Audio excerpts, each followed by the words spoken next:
सर्वप्रथम तथागत महामानव गौतम बुद्ध, सर्व महामानव भारतरत्न डॉक्टर बाबासाहेब आंबेडकर आणि समतेसाठी संघर्ष केलेल्या सर्व महामानवांना विनम्रपणे अभिवादन करतो। मी प्राध्यापक डॉक्टर सोमनाथ कदम कणकवली येथून आपल्याशी संवाद साधत आहे। बहुजन संघटक हे भारतातील एक फार मोठं परिवर्तनवादी फेसबुक चॅनल म्हणून आता नावारूपाला येत आहे आणि गेल्या साधारण 2 वर्षापासून जो काही परिवर्तनाचा मार्ग या फेसबुकच्या माध्यमातून या मंडळीने चालवलेला आहे, मला वाटतं भारतामधला हा एक अत्यंत आदर्श असा पायंडा आहे आणि खूप चांगलं माध्यम म्हणून डिजिटल माध्यमांचा वापर आपण करायला शिकलो। याच्यामध्ये बहुजन संघटकचा सुद्धा महत्त्वाचा वाटा आहे। मित्रहो, अगदी अनपेक्षितपणे आज आपल्या समोर एक विषय घेऊन मी आपल्या समोर आलेलो आहे। बहुजन संघटकचे आमचे सर्वजित बनसोडे असतील, आमचे राहुल खांडेकर आणि त्यांची टीम असतील, अत्यंत प्रामाणिकपणे आणि निष्ठेनं हा वैचारिक जागर करण्याचं काम करत आहेत। एकही दिवस खंड न करता साधारण 2 वर्षापासून ही परिवर्तनाची साखळी चालू आहे आणि या साखळीमध्ये मीही काही वेळा आपल्या समोर वेगवेगळ्या विषयावरती संवाद साधण्याचा प्रयत्न केला। जेव्हा जेव्हा संधी मिळेल त्या त्यावेळी वेगवेगळे विषय घेऊन आम्ही तुमच्याशी संवाद साधत असतो। जसं एखादा वक्ता अनेक विषय घेऊन श्रोत्यांचं दर्शकांचं त्या ठिकाणी वैचारिक प्रबोधन करत असतो, घडवत असतो, त्याचप्रमाणे तो वक्ता सुद्धा घडत असतो। एक वक्ता किंवा एखादा अभ्यासक जेव्हा सातत्याने एखाद्या चॅनलवर बोलतो तेव्हा तो स्वतःलाही घडवत जातो। अशा पद्धतीनं या फेसबुक चॅनलच्या माध्यमातून, बहुजन संघटकच्या माध्यमातून अनेक वक्ते सुद्धा त्या ठिकाणी अलीकडच्या काळामध्ये घडलेले आहेत। माझ्या सुद्धा वैचारिक जडणघडणीमध्ये आणि माझ्या वक्तृत्व शैलीच्या विकासामध्ये बहुजन संघटना मोठा वाटा आहे। मित्रहो, आज आपल्या समोर भारताचे संविधान आणि भारताच्या संविधानाने दिलेली मूल्ये या अनुषंगाने मी आपल्याशी संवाद साधणार आहे। जगामध्ये अनेक संविधान आहेत मित्रहो, जगामध्ये अनेक संविधान आहेत, परंतु भारताचं संविधान असं वेगळं काय आहे? त्या संविधानाचं असं काय वैशिष्ट्य आहे? योगायोगाने माझ्याकडे ते संविधान आहे, तुम्हाला मी दाखवतो। माझ्या पाठीमागच्या कपाटामध्येच हे भारताचं संविधान आहे। अशा प्रकारची 10 संविधानाच्या प्रती मी घेतलेल्या होत्या आणि काही महत्त्वाच्या व्यक्तींच्या वाढदिवसानिमित्त मी भारतीय संविधानाची प्रत भेट म्हणून देत असतो। कारण भारतातला सगळ्यात मोठा, भारतातला सगळ्यात पवित्र ग्रंथ म्हणून भारतीय संविधानाकडे आपल्याला पाहावं लागेल। या संविधानामुळे आज भारतातील शोषित पीडित वर्ग अत्यंत सन्मानाने जीवन जगतोय। त्याचं कारण म्हणजे हे संविधान। आणि हे संविधान तुम्ही चित्र पाहताय, भारतरत्न डॉक्टर बाबासाहेब आंबेडकर यांनी हे संविधान आपल्या देशाला दिलेलं आहे। फार मोठी देणगी आहे। जगातली सगळ्यात मोठी देणगी बाबासाहेबांनी आपल्या सर्वांना दिली, हे संविधान। आणि म्हणून मी नेहमी म्हणत असतो, बाबांच्या नंतर जर खऱ्या अर्थानं आपल्याला सांभाळत असेल तर हे संविधान आपल्याला सांभाळत आहे।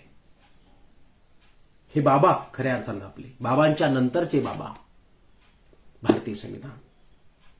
म्हणून या संविधानाची पारायणं झाली पाहिजेत, या संविधानातील मूल्यांचा जागर झाला पाहिजे। मित्रहो, अत्यंत महत्त्वाची ही काळाची गरज आहे। आज आपण पाहतो भारतीय संविधान भारतातल्या प्रत्येक माणसाला आपलं वाटलं पाहिजे. स्वतःच्या धर्मग्रंथापेक्षा सुद्धा पवित्र असा हा ग्रंथ वाटला पाहिजे. या संविधानावर आणि संविधानाच्या निर्मात्यावर निश्चिम अशा प्रकारचं प्रेम प्रत्येक भारतीयाचं असलं पाहिजे. परंतु वास्तवात तसं नाहीये. कुठेतरी जेव्हा एखादी संविधानाच्या प्रतीला त्या ठिकाणी कलंकित करण्याचा प्रयत्न केला जातो, विटंबना करण्याचा प्रयत्न केला जातो, तेव्हा फक्त भारतातील मुठभर लोक उभे राहतात. सगळे उभे राहत नाहीत. सगळ्या धर्माचे उभे राहत नाहीत. सगळ्या जातीचे पण उभे राहत नाहीत. काही मोजकेच लोक त्या संविधानाच्या त्या वाईट घटनेचा निषेध करण्यासाठी एकत्र येतात. सगळे येत नाहीत. याचा अर्थ काय आहे? याचा अर्थ एकच आहे की भारतीय संविधान इथल्या प्रत्येक माणसाच्या मनामध्ये, हृदयामध्ये आपण पोहोचवू शकलेलो नाही. हे काही जे काही देशाचं शासन आणि प्रशासनाचा जो काही गाडा चाललेला आहे ना, तो केवळ या संविधानामुळे चाललेला आहे. परंतु याचं भान, याचं ज्ञान इथल्या अनेक लोकांना नाही. म्हणून भारतीय संविधान, या संविधानाचा प्रचार करणं, या संविधानातील मूलभूत तत्वांचा प्रचार करणं, हे सगळ्यात मोठं काम आहे. याच्यासाठी आपण सर्वांनी पुढाकार घेतला पाहिजे. आणि म्हणून संविधानावरती खूप मोठ्या प्रमाणामध्ये वैचारिक परिवर्तनाची ताकद आहे. आणि प्रत्येक भारतीयाला या संविधानाचं महत्त्व पटवून देण्याची जबाबदारी बाबासाहेब आंबेडकरांचा एक सच्चा अनुयायी म्हणून आपली सर्वांची आहे. प्रत्येक भीम अनुयायीची आहे. प्रत्येक संविधान प्रेमीची आहे. याचं जाण, याचं भान आपल्याला सातत्यानं आला पाहिजे. आणि म्हणून संविधानावरती कितीही बोललं, संविधानावरती कितीही वाचलं आणि संविधानावरती कितीही ऐकलं तरी ते कमीच पडणार आहे. एवढं या संविधानाचं मूल्य आहे. बाबासाहेब आंबेडकरांनी आपल्याला फार महत्वाची अशी कवच कुंडलं या संविधानाच्या माध्यमातून दिलेली आहेत. आणि म्हणून हे संविधान आपल्या सगळ्यांचा जीव की प्राण असलं पाहिजे. या संविधानाच्या माध्यमातून खऱ्या अर्थानं आपल्याला बाबासाहेब आंबेडकरांनी एक सुरक्षा प्रदान केलेली आहे. एक कॉन्स्टिट्युशनल सेफगार्ड म्हणतात त्याला, घटनात्मक सुरक्षा कवच आपल्याला संविधानामुळे मिळालेलं आहे. या देशातल्या सर्व धर्मातील, सर्व समुदायातील, सर्व छोट्या छोट्या घटकातील प्रत्येक माणसाची हक्काची लढाई या भारतीय संविधानामध्ये आहे. आणि म्हणून ते संविधान आपल्या सर्वांसाठी अत्यंत महत्वाचं आहे. जगामध्ये अनेक ग्रंथ आहेत, परंतु भारतातलं संविधान हे एक आगळं वेगळं वैशिष्ट्यपूर्ण आहे. या संविधानामध्ये आपण जर पाहिलं, जगातलं सगळ्यात मोठं संविधान झालेलं आहे. का झालेलं असेल? त्याची काही कारण आहेत. या भारतामध्ये आपण पावलोपावली विविधता पाहतो, भिन्नता पाहतो. मग ती अनेक पातळीवरती आहे. जातीच्या, धर्माच्या, पंथाच्या, प्रांताच्या, वेगवेगळ्या पातळीवरती आहे. व्यवसायाच्या पातळीवरती आहे. प्रत्येक पातळीवरती आहे. इथला प्रत्येक भारतीय माणूस स्वतःला कधीही भारतीय पहिल्यांदा मानतच नाही. तो पहिल्यांदा कुठल्या तरी जातीचा असतो, कुठल्या तरी धर्माचा असतो, कुठल्या तरी पंथाचा, प्रांताचा असतो. आणि मग शेवटी कधीतरी तो मी भारतीय असं म्हणतो. परंतु बाबासाहेब आंबेडकरांनी सांगितल्या पद्धतीने मी प्रथमही भारतीय आहे आणि अंतिमतःही मी भारतीयच आहे, हा विचार अत्यंत महत्वाचा आहे. हा विचार प्रमाण मानला पाहिजे. परंतु आपल्या भारतीयत्वाच्या मर्यादा ह्या खूप शेवटपर्यंत जातात आणि आपल्याला बाकीच्याच अस्मितामध्ये आपण असा गुंतून जातो. त्यामुळं भारतातले लोक केवळ 2 दिवसाला राष्ट्रप्रेमी होतात. बघा, 15 ऑगस्ट 26 जानेवारीला राष्ट्रप्रेम आपलं उतू येतं. बाकीच्या वेळी मात्र आपण दुसरीच कुठल्या तरी जातीच्या, धर्माचे, पंथाचे, प्रांताचे असतो. ह्या संकुचित अस्मिता आपल्या देशाच्या आणि राष्ट्रभक्तीच्या आड सातत्याने राष्ट्रभक्तीच्या आड येते. आणि म्हणून संविधानाचं महत्व पटत नाही, कळत नाही. सगळ्या संविधानाविषयी बोलायचं, फार मोठा विषय आहे. वर्षभर जरी व्याख्यान मला घेतलं तरी ते पुरणार नाही. आणि म्हणून या भारतीय संविधानाने केवळ आपल्याला जी उद्देशिका दिलेली आहे ती उद्देशिका जरी समजून घेतलं तर मला वाटतं ते फार मोठं काम होणार आहे. आपण काय करू शकतो? आपण छोट्या छोट्या गोष्टीपासून सुरुवात करू शकतो. एक छोटीशी गोष्ट मला पटलेली मी तुम्हाला सांगतो. काल मी कोल्हापूरला एका धम्मविचार साहित्य संमेलनामध्ये होतो. कोरोना नंतरची धम्म चळवळ या विषयावर तिथे मांडणी केली. तिथे जो सन्मान केला आमचा, अत्यंत मला वाटतं इतिहासात पहिल्यांदा आमच्या आयुष्यामध्ये ते कायम राहील अशा पद्धतीचा सन्मान होता. आम्हाला काय दिलं त्यांनी? केवळ प्रमुख पाहुण्यांना वक्त्यांनाच नव्हे, आलेल्या प्रत्येक श्रोत्याला त्यांनी काय दिलं? मुद्दाम तुम्हाला दाखवतो. त्या संयोजकाने आम्हाला हे दिलं. काय आहे? भारताचे संविधान आहे आणि या भारताच्या संविधानाची उद्देशिका अशा प्रकारच्या हजारो प्रती त्यांनी काढलेल्या आहेत. आणि ही प्रत जगातली सगळ्यात सुंदर गिफ्ट असं म्हटलं पाहिजे. अशा प्रकारच्या प्रती हे एक साधं पोस्टर आहे आणि भारतीय संविधान हे घरोघरी पोहोचवण्याचं फार सुंदर माध्यम आहे. ही उद्देशिका ज्याला समजली, ही प्रस्ताविका ज्याला समजली ना, तो आपोआप संविधानाकडे वळतो. आपोआप त्याला संविधानाची आवड निर्माण होते. संविधानाविषयी तो अभ्यास करायला लागतो. आणि म्हणून ही उद्देशिका, ही प्रस्ताविका आपल्या सर्वांच्या हक्काची सनद आहे. येथील शोषित माणसाच्या, वंचित माणसांच्या विकासाचं खऱ्या अर्थानं महत्वाचं डॉक्युमेंट काय असेल तर ही संविधानाची प्रस्ताविका आहे, ही संविधानाची उद्देशिका आहे. बाकी काही नको. हे संविधान मात्र सर्वांनी आणि ही संविधानाची उद्देशिका मात्र सर्वांनी पाठ केली पाहिजे, तोंडपाठ केली पाहिजे. आणि अशा पद्धतीनं आपल्या सामाजिक, सांस्कृतिक, शैक्षणिक उपक्रमाच्या दिवशी अशा प्रकारच्या संविधानाची प्रत आपण जर उद्देशिकेची एक अशी कॉपी जर आपण गिफ्ट म्हणून दिली तर मला वाटतं ही सगळ्यात मोठी गिफ्ट ठरणार आहे. वाढदिवसाच्या निमित्तानं असेल, कुठल्याही कार्यक्रमाच्या निमित्तानं असेल, संविधानाची उद्देशिका किंवा संविधानाची प्रत याचा प्रचार आणि प्रसार करणं अत्यंत गरजेचं आहे. आणि हे आपण प्रामाणिकपणे काम करू शकतो. आमच्या महाविद्यालयामध्ये 26 नोव्हेंबरच्या दिवशी एकदा याच वर्षी आमचे उच्च शिक्षण सहसंचालक आले. त्याच दिवशी काहीतरी कार्यक्रमानिमित्तानं मी प्राचार्यांना सुचवलं की आपण त्यांना आज 26 नोव्हेंबर आहे आणि भारतीय संविधानाचा एक फार महत्वाचा असा दिवस आहे आणि त्या दिवशी आपण साहेबांचा सत्कार संविधानाची प्रत देऊन केली तर साहेबांना पण ही माझी भावना आवडली. आणि त्या दिवशी आलेल्या सगळ्या 7-8 पाहुण्यांना मी संविधानाच्या प्रती घेतल्या बाहेरनं आणि त्या संविधानाची प्रत देऊन त्या दिवशी त्यांचा सत्कार केला. गोष्ट छोटी असते पण संदेश मोठा असतो, हे लक्षात घ्या. आणि म्हणून हे आपण करू शकतो. ही संविधानाची बांधिलकी आहे, ही आपण स्वीकारली पाहिजे. या संविधानाच्या उद्देशिकेमध्ये, प्रस्ताविकेमध्ये जो भाग आहे ना, तो अत्यंत महत्वाचा आहे. तो सर्वांना पाठ असला पाहिजे. त्याची प्रस्ताविका मी मुद्दाम आपल्यासमोर सांगतो. आम्ही भारतीय लोक, त्याची सुरुवात आम्हीपासून झालेली आहे. आम्ही म्हणजे कोण? आम्ही म्हणजे मी नव्हे. मी आणि आम्ही मध्ये फार मोठा फरक आहे. मी म्हटल्यानंतर एक प्रकारचा अहंकार येतो. मी म्हटल्यानंतर एक प्रकारचा स्वार्थ येतो. मी म्हटल्यानंतर दुसरा नाही असा त्याचा अर्थ होतो. मी त्याच्यात एक अहंभाव नकळतपणे आहे. आणि म्हणून मी पासून आम्हीपर्यंतचा प्रवास केवळ आपल्या संविधानाच्या माध्यमातून तो साध्य झालेला आहे.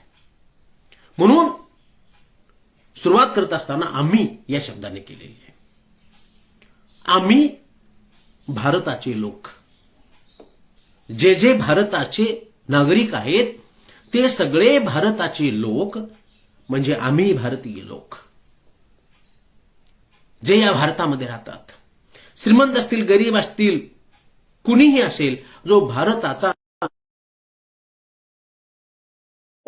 या भारताच्या संविधानाचे त्या ठिकाणी त्यांनी बांधिलकी स्वीकारली पाहिजे. आणि म्हणून आम्ही भारतीय लोक भारताचे एक सार्वभौम, इथला जो शब्द वापरलाय ना मित्र हो, सार्वभौम, समाजवादी, धर्मनिरपेक्ष, लोकशाही, गणराज्य, या प्रत्येक शब्दाचं एक वेगळं महत्व आहे. या प्रत्येक शब्दावरती एक पुस्तिका लिहून होईल एवढं त्याचं महत्व आहे. म्हणून ह्या संविधानाच्या प्रत्येक शब्दावरती लिहिलं पाहिजे. एक पुस्तक माझ्या वाचनात आलं परवा, यदुनाथ थत्ते यांचं भारत माझा देश आहे. ती जी प्रतिज्ञा आहे आपली, त्या प्रतिज्ञेच्या प्रत्येक वाक्याला त्यांनी फार सुंदर पद्धतीने मांडलेलं आहे एका पुस्तकामध्ये. ती प्रतिज्ञेवरती पुस्तक आलं, परंतु संविधानावरती अशा पुस्तिका अजून खूप खूप येणं गरजेचं आहे. छोट्या छोट्या पुस्तिका आल्या पाहिजेत. सार्वभौम या शब्दाचा अर्थ काय? सार्वभौम या शब्दाचा अर्थ आहे आता आम्ही पूर्णपणे स्वतंत्र आहोत, सार्वभौम आहोत. आमच्या या देशावरती इंटरनल आणि एक्सटर्नल पद्धतीने आता कोणाचंही कसलंही आक्रमण नाहीये, कसलंही त्या ठिकाणी वर्चस्व नाहीये. आम्ही आमच्या देशावरती आमचं राज्य आहे, हा अर्थ या सार्वभौम शब्दामध्ये दडलेला आहे. आणि म्हणून तो शब्द जाणीवपूर्वक वापरलेला आहे. सार्वभौम, स्वतःचीच सत्ता असलेलं अशा प्रकारचं राज्य, सार्वभौम राज्य. समाजवादी, समाजवाद हा शब्द अत्यंत महत्वाचा आहे.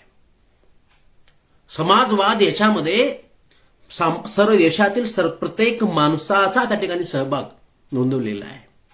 आणि समाजामध्ये त्या ठिकाणी जी काही आर्थिक विषमता आहे, सामाजिक विषमता आहे, सांस्कृतिक विषमता आहे, शैक्षणिक विषमता आहे, ह्या सगळ्या विषमता जाळून टाकून त्या ठिकाणी एक सर्वांना आपलं वाटणारं राज्य, आपलं वाटणारं शासन देणं, हा अर्थ समाजवादी या शब्दामध्ये अर्थित आहे. कोणीही गरीब असू नये, कोणीही श्रीमंत असू नये, एक सर्वांची पातळी असली पाहिजे. आणि ही जी आर्थिक विषमतेची दरी आहे, प्रामुख्याने आर्थिक विषमतेशी संबंधित जे दोन ध्रुव आहेत, एक प्रचंड श्रीमंतीचा आणि एक प्रचंड गरिबीचा, या दोघांमध्ये जो अंतर आहे तो अंतर कमी करणं ही संविधानाची जबाबदारी आहे आणि संवैधानिक उद्देश आहे आपला तो. म्हणून समाजवादी हा शब्द अत्यंत महत्वाचा आहे. धर्मनिरपेक्ष, आपल्या भारतामध्ये धर्मनिरपेक्ष या शब्दाला फार महत्व आहे. त्याचं कारण धर्म ही आपल्याकडे अत्यंत संवेदनशील गोष्ट मानली जाते. आणि भारताच्या दृष्टिकोनातून अजून एका बाबतीत महत्व असं आहे की जगातल्या अनेक देशांचा एक स्वतःचा राष्ट्रीय धर्म आहे. उडले काय स्पष्ट काही देशांच्या संविधानामध्ये, काही देशांच्या प्रशासनाच्या बाबतीमध्ये की हे अमुक अमुक हे इस्लामिक राष्ट्र आहे, अमुक अमुक हे अजून कुठल्या धर्माचं राष्ट्र आहे. परंतु भारत हे असा एकमेव देश आहे की भारताचा असा कोणताही राष्ट्रीय धर्म नाही, भारताचा कोणताही धर्म नाही. भारतातील लोकांचा धर्म असेल, मग कोणाचा बौद्ध असेल, कोणाचा शीख असेल, कोणाचा जैन असेल, कोणाचा मुस्लिम असेल, कोणाचा हिंदू असेल, पर्सनल लेवलला आहे. धर्म ही खाजगी गोष्ट आहे आणि धर्म ही आपल्या व्यक्तिगत पातळीवरती त्या ठिकाणी मान्यता दिलेली आहे. सार्वजनिक पातळी स्वरूपामध्ये, सार्वजनिक पातळीवर, राष्ट्रीय पातळीवर राष्ट्राचा म्हणून असा कोणताही धर्म नाही, राष्ट्रधर्म नाही. आणि म्हणून धर्म निरपेक्ष, धर्माला त्या ठिकाणी प्राधान्य देण्यात आलेलं नाही. प्रशासनाच्या बाबतीमध्ये, शासनाच्या बाबतीमध्ये त्या ठिकाणी कोणालाही धर्ममध्ये आणता येणार नाही. हे राष्ट्र धर्मनिरपेक्ष आहे, कोणत्याही एका धर्माचं नाही. बोलताना एखादा म्हणेल सुद्धा की ही आमचं तमुक धर्माचं राष्ट्र आहे, किंवा आम्ही तमुक आहोत, किंवा आम्हाला तमुक धर्माचा अभिमान आहे, गर्वशक हो हम तमुक आहे वगैरे असं एखादा म्हणेल. परंतु त्याला मर्यादा आहेत. या मर्यादा भारतीय संविधानाने आपल्याला घालून दिलेल्या आहेत, हे लक्षात घ्या. आणि म्हणून हे जे शब्द वापरले जाणीवपूर्वक वापरलेले आहेत. सार्वभौम हा शब्द, जसं मी आता म्हणालो की त्या ठिकाणी स्वतंत्र असा शब्द वापरता आला असता, परंतु नाही. स्वतंत्र या शब्दापेक्षा सुद्धा मोठा शब्द म्हणजे मोठा व्यापक असलेला शब्द म्हणजे सार्वभौम शब्द आहे. आणि तो व्यापक शब्द आहे. आणि ती व्यापकता भारतीय संविधानाने जाणीवपूर्वक त्या ठिकाणी जोपासलेली आहे. समाजवाद हा शब्द जाणीवपूर्वक वापरलेला आहे. मित्र हो, समाजवाद आणि व्यक्तिवाद दोन गोष्टीचा फरक आपण समजून घेतला पाहिजे. व्यक्तीच्या विरुद्ध समाजवाद आहे. व्यक्ती स्वार्थी असू शकते, केवळ व्यक्तीचा विचार होता कामा नये, तर अशा अनेक व्यक्ती म्हणून समाज बनत असतो. मग त्या व्यक्तीमध्ये काही गरीब असतात, काही श्रीमंत असतात, काही दुर्बल असतात, काही सबल असतात. अशा सर्व समाजाचा विचार म्हणजे समाजवाद, व्यक्तिवाद नव्हे. आपल्या देशामध्ये व्यक्ती श्रीमंत झाल्या, समाज श्रीमंत झाला नाही. जगामधले एवढे एवढे टॉपर श्रीमंत भारतात आहेत, काही लोक श्रीमंत झाले. जगात श्रीमंत असणारे काही लोक भारतात आहेत, परंतु भारत गरीब आहे.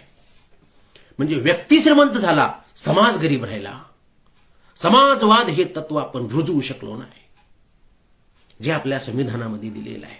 आणि म्हणून जीडीपी कोणाचं वाढतं? केवळ टाटा, बिर्ला, अंबानी, अदानी यांचं जीडीपी वाढलं, हे देशाचं जीडीपी वाढलं का? नाही.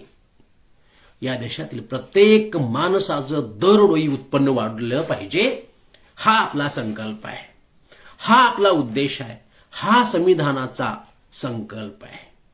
आणि म्हणून व्यक्तिहिताऐवजी समाजाच्या हिताला प्राधान्य देण्याची भूमिका आपल्या संविधानाने घेतलेली आहे. ज्या ज्यावेळी राष्ट्रीय हिताची गोष्ट येईल त्यावेळी व्यक्तीचं हित मागं पडेल आणि त्या ठिकाणी राष्ट्राचं हित, समाजाचं हित त्याला प्राधान्य देण्यात आलेलं आहे. म्हणून देशाचा विकास म्हणजे काय? नकाशामध्ये असलेल्या वेड्या वाकड्या रेषा म्हणजे देश नव्हे.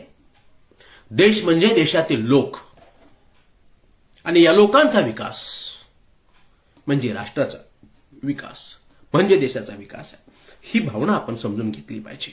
आणि म्हणून देश आणि देशाची ही समाजवादी कल्पना, धर्मनिरपेक्षतेची कल्पना त्या ठिकाणी आपण जाणीवपूर्वक समजून घेणं हे मला वाटतं अत्यंत महत्वाचं आहे. धर्म ह्या गोष्टीवरून भारतामध्ये सातत्यानं वादन निर्माण झालेलं आहे. धर्म या नावावरून किंवा धर्माच्या नावावरून सातत्याने काही वेळा सांस्कृतिक दहशतवाद निर्माण करण्याचा सुद्धा प्रयत्न होतो. परंतु आपल्याकडे धर्म ही गोष्ट राजकीय फायद्यासाठी वापरली जाते आणि त्याच्यामुळं धर्मनिरपेक्षता हे तत्व आपल्या संविधानाने अत्यंत महत्वाचं अशा पद्धतीने दिलेलं आहे. म्हणून ते मला वाटतं फार महत्वाचं आहे. या धर्मनिरपेक्षतेच्या तत्वाचा त्या ठिकाणी आपण सातत्याने संगोपन केलं पाहिजे, लक्षात घेतलं पाहिजे. त्यानंतरचा दुसरा महत्वाचा शब्द संबोध वापरलेला आहे, तो म्हणजे लोकशाही. लोकशाही या शब्दाला फार महत्व आहे. भारतामध्ये लोकशाहीचा कधीच थांगपत्ता नव्हता. इथं लोक होते, लोकशाही नव्हती. लोक होते परंतु लोकांचं कल्याण नव्हतं, राजांचं कल्याण होतं, म्हणून राजेशाही होती. इथं आपल्या देशामध्ये मोठ्या प्रमाणामध्ये राजेशाही होती आणि राजा हा स्वतःला आय एम द स्टेट म्हणायचा. मी म्हणजेच राज्य अशी भावना होती लोकांची. आणि जो काही युरोपीय देशामध्ये जो विचार मांडला गेला की राज्य हे राजासाठी नसतं, ते जनतेसाठी असतं. जनता असते म्हणून राजा असतो, राजा असतो म्हणून जनता नसते. हे जे कॉमन तत्व आहे ते भारतामध्ये रुजायला त्या ठिकाणी अनेक वर्ष लागली. आणि म्हणून लोकशाही हे तत्व भारतासाठी अत्यंत आदर्श अशा पद्धतीचं तत्व, अत्यंत आदर्श अशा पद्धतीचं शासन प्रकार म्हणून त्या ठिकाणी डॉक्टर बाबासाहेब आंबेडकरांनी लोकशाहीचा स्वीकार केलेला आहे आपल्या देशामध्ये.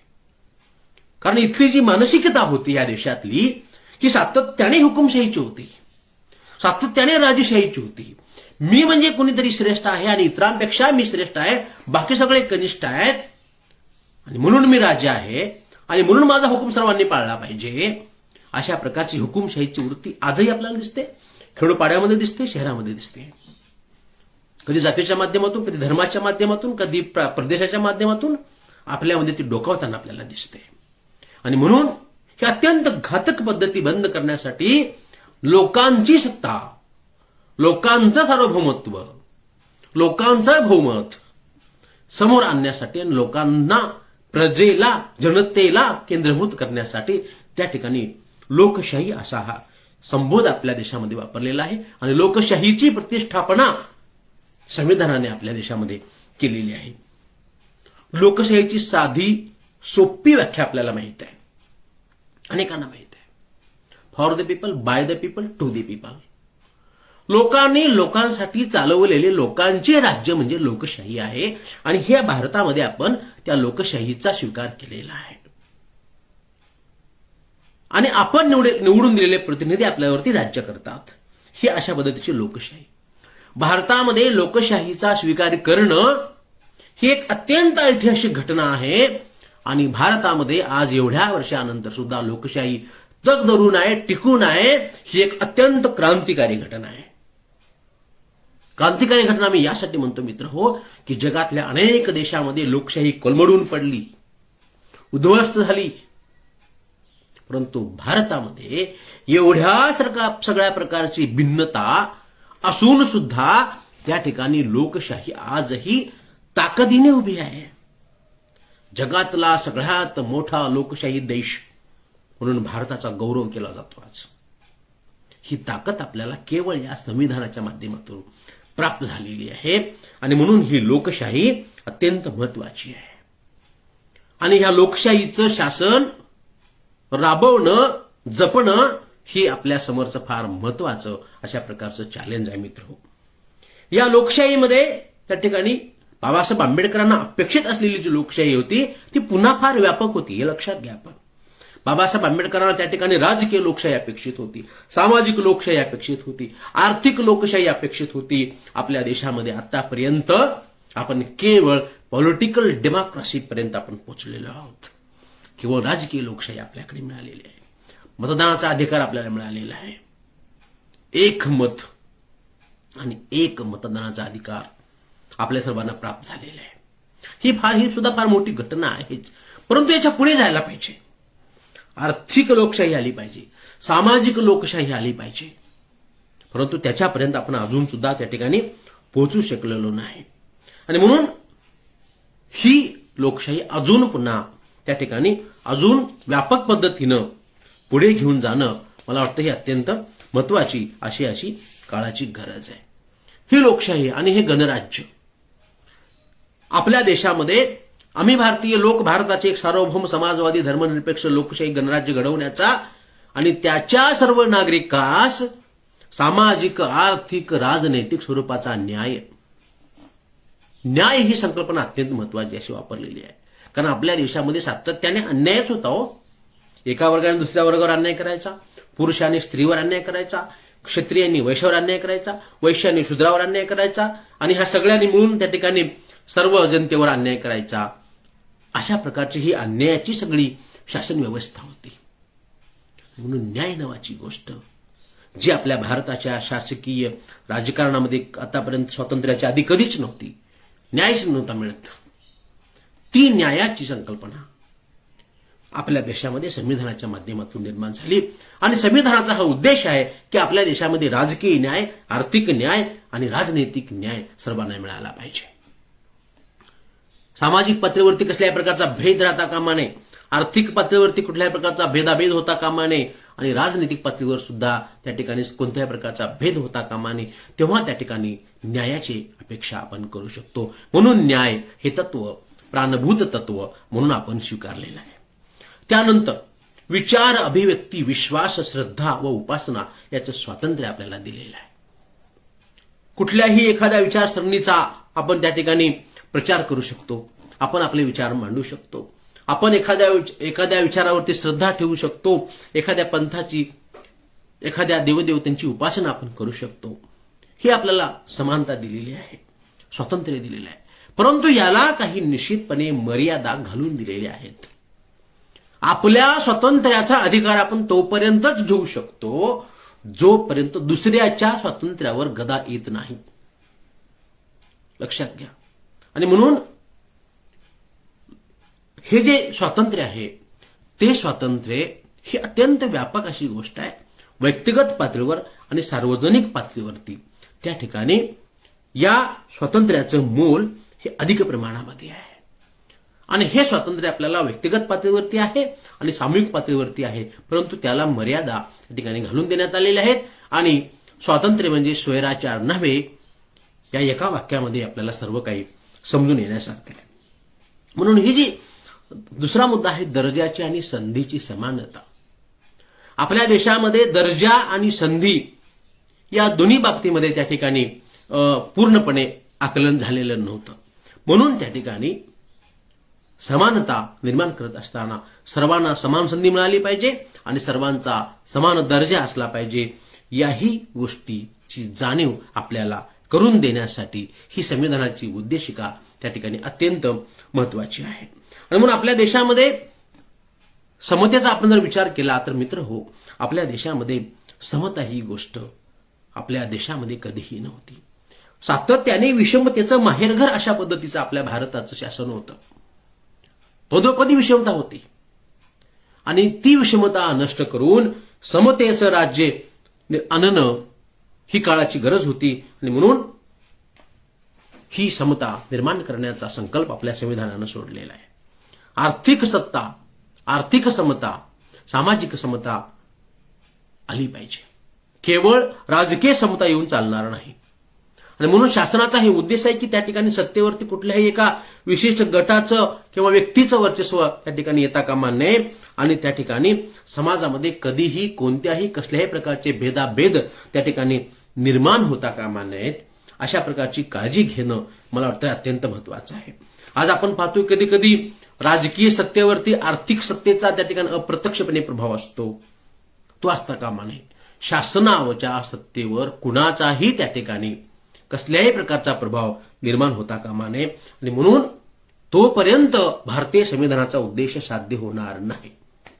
आपल्याकडे आपण दुर्दैवानं राजकीय सत्ता आली, राजकीय समता आली, परंतु आर्थिक समता आपल्याकडे अजून आलेली नाही. आणि म्हणून बाबासाहेब आंबेडकरांनी दिलेला इशारा या ठिकाणी मला आठवतो.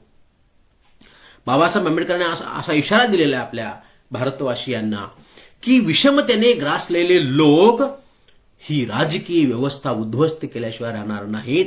कारण जर त्या ठिकाणी आर्थिक समता आली नाही तर विषमता निर्माण होईल आणि विषमतेने ग्रासलेले लोक हा तुमचा शासन संस्थेचा डोलारा उद्ध्वस्त केल्याशिवाय राहणार नाहीत. हा इशारा बाबासाहेब आंबेडकरांनी दिलेला हा आपल्याला समजून घेणं मला वाटतं अत्यंत महत्वाचं आहे. आणि हा इशारा समजून घेऊन त्या पद्धतीनं पुढे जाणं आणि भारतीय संविधानाचं रक्षण करणं, संवर्धन करणं ही सर्वांची सामूहिक जबाबदारी आहे. कुठल्याही एका व्यक्तीची, गटाची, पंथाची, प्रांताची, समूहाची नव्हे. सर्व एक भारतीय म्हणून आपल्याला त्याच पद्धतीनं सातत्यानं पुढं जाणं मला वाटतं अत्यंत महत्वाचं आहे. आमचे प्राध्यापक लक्ष्मण गुंजाळ सरांचा प्रश्न आहे, गणराज्य ही संकल्पना स्पष्ट करा. आपल्या देशामध्ये लोकशाही गणराज्य संकल्पना स्वीकारलेली आहे. आपल्याकडे आपण त्याला घटक राज्य म्हणतो, वास्तविक ते गणराज्य म्हणायला पाहिजे. आणि त्याला गणराज्य असं का म्हटलेलं आहे? कारण आपल्या राज्याला म्हणजे भारतातल्या प्रत्येक राज्याला त्या ठिकाणी काही प्रमाणामध्ये स्वातंत्र्य आहे, परंतु अंतिमतः त्या ठिकाणी केंद्राचं वर्चस्व आपल्यावरती आहे. आणि म्हणून दुहेरी नागरिकत्व ज्याला म्हणतो आपण ते या पद्धतीनं आहे. आपण एकाच वेळी राज्याचे नागरिक पण असतो आणि देशाचे नागरिक पण असतो आणि म्हणून त्याला गणराज्य असं म्हटलेलं आहे. आपल्याला काही प्रमाणामध्ये स्वातंत्र्य आहे, परंतु कोणत्याही परिस्थितीमध्ये कोणत्याही घटक राज्याला भारतातून फुटून निघता येत नाही. म्हणून त्याला गणराज्य ही संकल्पना वापरलेली आहे. या अर्थानं मला वाटतं गणराज्य असा समोर त्या ठिकाणी वापरलेला आहे. भारतरत्न डॉक्टर बाबासाहेब आंबेडकर यांनी आपल्याला जे संविधान दिलेलं आहे मित्र, त्या संविधानाचे एक एक ओळ आणि एक एक कलम त्या ठिकाणी आपण समजून घेतलं पाहिजे. आपल्याला आपल्याच संविधानाविषयी अजून फारसं माहिती नाही, ती प्रत्येक माणसाची जबाबदारी आहे. आणि म्हणून या ठिकाणी आमचे मराठवाड्यातले कवी आहेत मुकुंद राजपंके, त्यांची कविता मी आपल्याला जाता जाता ऐकवतो. ते म्हणतात त्यांच्या कवितेमध्ये, माझ्या झोपलेल्या पिढ्या मला जागायला पाहिजे, माझ्या झोपलेल्या पिढ्या मला जागाया पाहिजे, सूर्य झोपतो का सांगा तसे वागाया पाहिजे, घर नव्याने पुन्हा बांधले पाहिजे, घर नव्याने पुन्हा बांधले पाहिजे, जळमटांना जुन्या जाळले पाहिजे. हा विचार आपण समजून घेऊया आणि आपल्याला आपल्या भावी पिढ्यांना त्या ठिकाणी आपल्या संविधानाच्या माध्यमातूनच आपल्याला हक्क आणि अधिकार मिळणार आहेत. तेव्हा हे संविधान आपण समजून घेऊया आणि संविधान संस्कृती मनामनामध्ये, जनाजनामध्ये आणि प्रत्येकाच्या हृदयामध्ये त्या ठिकाणी निर्माण करण्यासाठी आपण सर्वांनी, बाबासाहेब आंबेडकर यांच्या अनुयायांनी, संविधान प्रेमींनी ही जबाबदारी आपण घेऊया.